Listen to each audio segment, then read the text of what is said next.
So ఇప్పుడు ఇంకొకటి sir straight question, అంటే ఇప్పుడు యేసు ప్రభు వారిని నమ్మితే ప్రతి ఒక్కళ్ళు స్వర్గానికి వెళ్తారని రాసిస్తారా?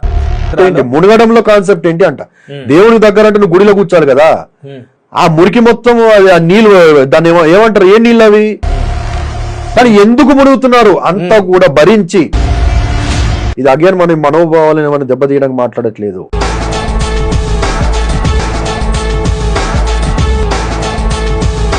మా ఫ్యామిలీలకు మేము చేసాం కాబట్టి నేను చెప్తా ఉన్నాను, రక్తంలో ముంచి గోడలు కొడతా ఉంటాను. నిన్నే నేను తాగొచ్చానండి.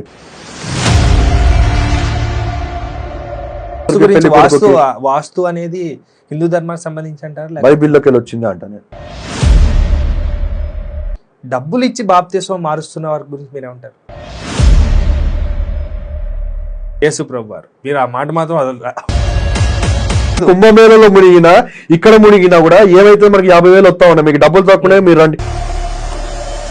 బైబిల్లో బూతులు లేవు, బైబిల్లో పాపము లేదు, యేసు ప్రభులో పాపము లేదు.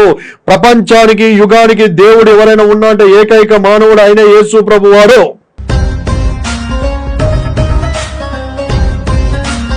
ఐందవ సోదరులకు నేను అదే వినిపిస్తా ఉన్నా. రాధా మనోహర్ దాసు, కరుణాకర్ సుగుణ, లలిత్ కుమారు, యేసుకృష్ణ ప్రవీణు, ఇంకా రకరకాల ఎంతమంది పుట్టుకొస్తున్నా, అందరూ మాట్లాడే అబద్ధాలే, పచ్చి అబద్ధాలే.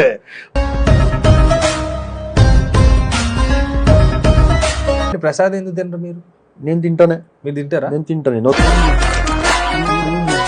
డబ్బుల కోసం, డబ్బుల కోసం వస్తాం, దేవుడి కోసం వద్దు.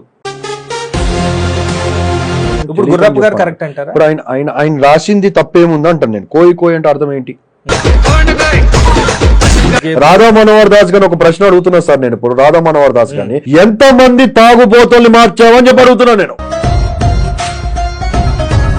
దానికోసం నిద్ర మానేసి రోడ్డు మీద లేకపోతే ఎక్కడో అక్కడ పడుకొని టాయిలెట్లు కూడా పోవడానికి లేకుండా మురికి వాసనలో పడుకున్న వాళ్ళు ఉంటారు. అప్పుడు దేవుడు ఎవరు పడుకోమన్నారు అన్న అక్కడ? వ్యూవర్స్ విన్నారు కదా, ప్రార్థన చేసి పాపాలు పోవండి, ప్రార్థన చేయించుకోకండి.